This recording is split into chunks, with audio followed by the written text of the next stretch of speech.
It's the Real News Network. I'm Sharmini Perez coming to you from Baltimore. This is the first edition of the 2017 Glen Ford Report. So joining us from Plainfield, New Jersey today is Glen Ford. Glen is the co-founder and executive editor of the Black Agenda Report and the author of The Big Lie, an analysis of the U.S. media coverage of the Grenada invasion. Thanks for joining us today, Glen. Thanks for having me on. So, Glen, lots of new developments in Washington, the inauguration of the 45th President of the United States. And there is a very tumultuous situation in Washington now. There's a war between the press and the White House. And there is many other potential wars in the air that everyone's concerned about. What are your thoughts as this transition is going on? Well, we should all be most concerned with the possible big war. We saw these huge crowds this weekend in Washington and in cities across the country, and most people viewed them as a kind of groundswell of resistance to the new Donald Trump presidency. However, I think that to the extent that this outpouring of anti-Trump sentiment is also all caught up and all tangled with the Democratic Party's insane and monstrously dangerous pro-war and anti-Russian propaganda campaign, that it is actually poisoning the well for any progressive movement under a Donald Trump presidency. So I think we should be very clear. There is no such thing as a progressive movement that is also pro-war. And there is no such thing as a progressive movement that is aligned with the CIA. And yet that is exactly the position that the Democratic Party is taking, including its black luminaries, such as Congressman John Conyers and Congresswoman Maxine Waters, and even Congresswoman Barbara Lee, who's considered to be the most left-wing person on Capitol Hill. All of them are busy attacking from the right the very right-wing president, Donald Trump. And any fool should know that countering right-wing politics with even more right-wing politics can only lead to a disastrous and definitively right-wing result. You cannot create a progressive movement out of a McCarthyite, anti-Russian, pro-war propaganda campaign such as the Democrats are waging now, and which they have now enlisted the support of lots of people who call themselves progressive and even some who consider themselves to be radical.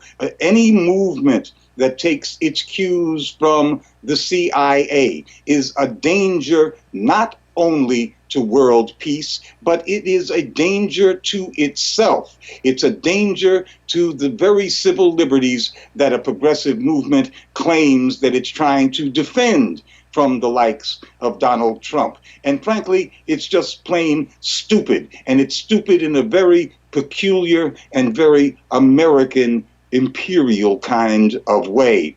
It's very sad, but I think this Democrat-led movement is very likely to succeed. It will succeed, I think, in stopping any hope of lessening tensions between the United States and Russia. And the reason that it's likely to succeed is not just these so-called progressive people in the streets.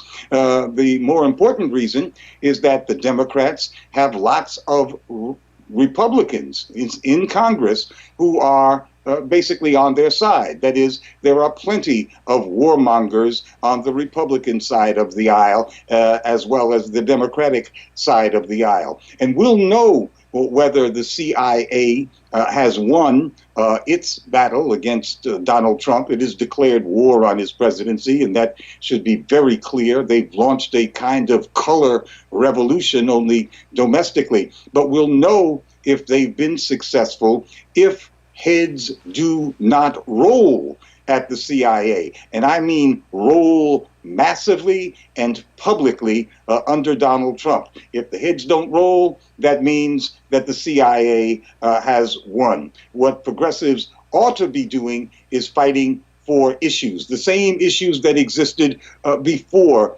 Donald Trump assumed the presidency. We need to be fighting for single-payer health care. We need to be doing it now as Obamacare is going out the door. We need to be fighting against the banks and calling for the nationalization and repurposing of those banks. And we need to be fighting for Black community control of the police. And especially, we need to be fighting for peace. But if the Democrats get their way in their fight against a man, this is not about issues, this is about a man, and it's about a party and its fortunes. If they get their way, we won't even be able to talk about the possibility of sometime in the future maybe having peaceful coexistence among nations. And there's nothing progressive about that situation at all. All right, Glenn, why don't you start explaining to us by giving us a few examples about the Russian hacking, whether they hacked or whether they didn't hack. We don't know at this point. We don't have any proof from the CIA indicating whether they did the hacking of the DNC emails or not. But at the end of the day, it's a moot point in terms of, it didn't make any difference. But this is the kind of behavior that the U.S. and the Russians and perhaps multiple other people, we know Australia, for example, hacks and listens to phone calls, and Canadians listen to phone calls on behalf of other nations. And all of this comes to a head in these specific examples and the climate we are facing now in Washington. Explain some of those motions for us.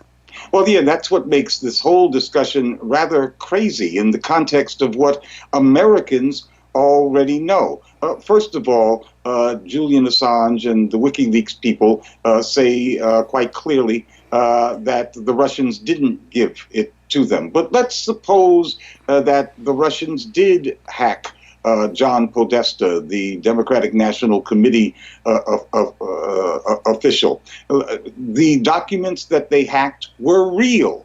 They showed that the Democrats wanted Donald Trump or Cruz, some crazy right-wing Republican, to be their opponent in the general election. And those documents show that Podesta and company were instructing the other Democrats to encourage the media to give Trump and Cruz lots of play so that they would be the Pied Piper Republican candidates because the Democrats thought they could beat them more handily. So the Democrats were at that kind of level very responsible for us having a President Trump. And certainly the American people should know that. The American people should have known that the Democrats were rigging or playing dirty tricks during their primary election, which worked to the disadvantage of the Sanders campaign. These things were true. But more to the point, the United States has intervened in and even overthrown governments scores of times since World War II and killed tens of millions. I said tens of millions of people in the process.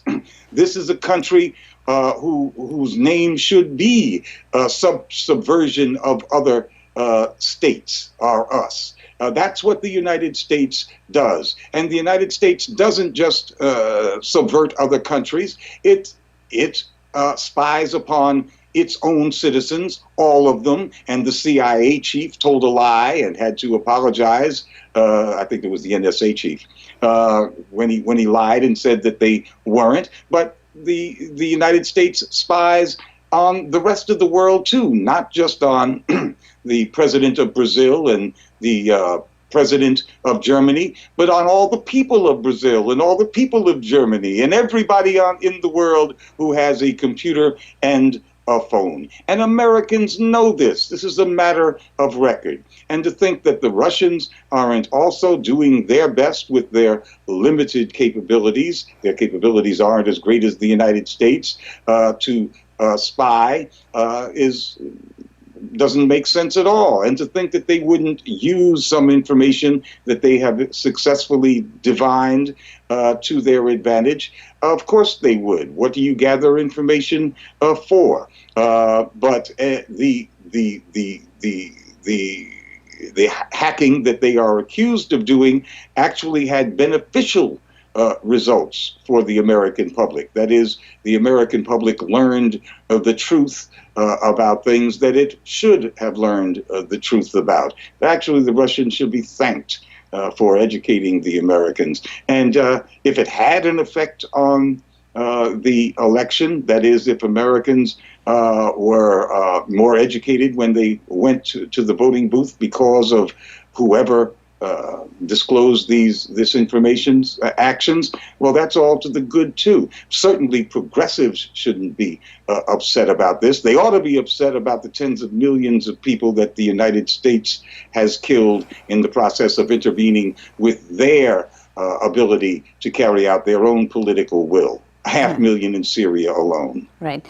And so, Glenn, given that you've been always very critical of the Democratic Party for very good reasons, what do you make of the new administration coming in and the kind of people that President Trump is now appointing to head up our various agencies in his cabinet?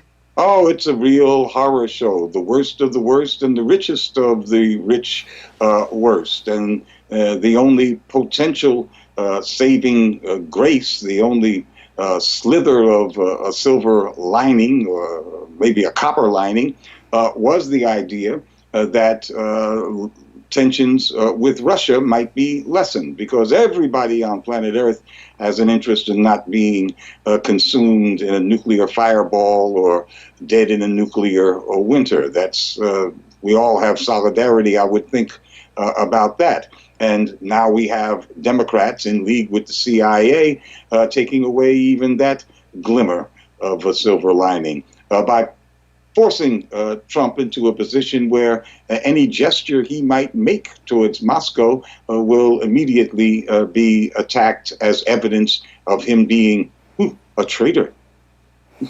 All right, Glenn, I thank you so much for joining us today. Thank you. And thank you for joining us on the Real News Network.